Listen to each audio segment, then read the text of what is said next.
Have you ever wondered why some people suddenly go quiet? Not angry, not dramatic, not seeking attention, just quiet. This is a true story, not because it happened to one specific person, but because it has happened to many, even if no one talks about it. There was a girl who was always available, always responding, always checking in. She remembered things people forgot: tone changes, long pauses, forced laughter. She noticed when someone said, "I'm fine," but didn't mean it. People called her kind. Some called her strong. Others called her too nice. What they didn't call her was supported.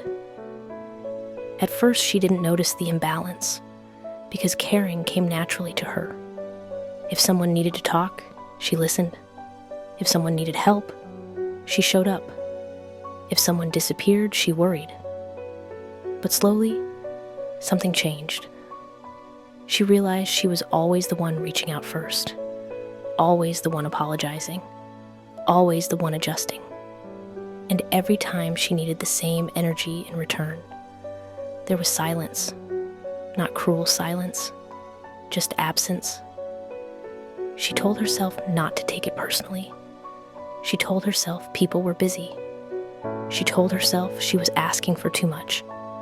But late at night, when everything was quiet, the truth became harder to ignore. She felt lonely, even though she was surrounded by people. She felt invisible, even though she was always present. She started questioning herself. Was she too emotional? Too understanding? Too available? So she did what many people do when they're hurting quietly. She tried harder. She explained herself more. She sent longer messages. She gave the benefit of the doubt. And each time, she lost a little more of herself. One night, she caught herself typing a message, then deleting it, typing again, deleting again. And in that moment, something clicked. Why was she always explaining her feelings to people who never explained their absence? Why was she always showing patience to people who showed indifference? That night, she didn't cry loudly. She didn't make an announcement. She didn't confront anyone. She just stopped. Stopped over-explaining. Stopped chasing conversations. Stopped proving her worth. She didn't change overnight, but she changed intentionally. She replied slower. Not to play games, but to protect her energy. She shared less.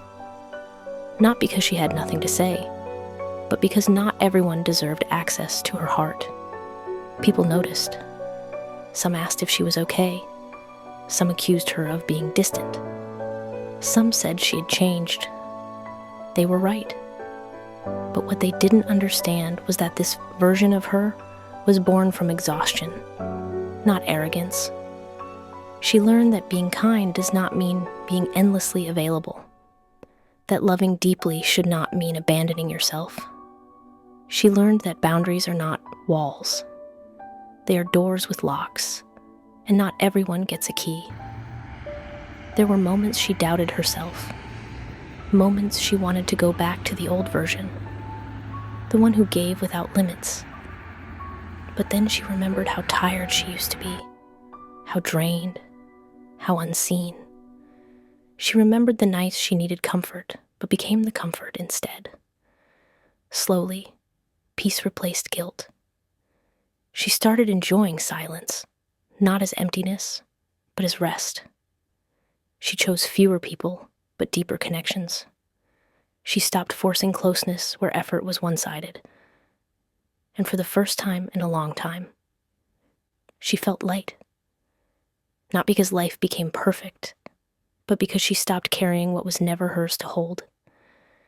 If you're listening to this and it feels familiar, this story might not be about her. It might be about you.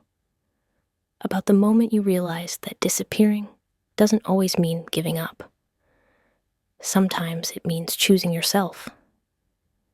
And if you're wondering how this story ends, it doesn't. Because every day someone is learning this lesson quietly. And maybe today, that someone is you.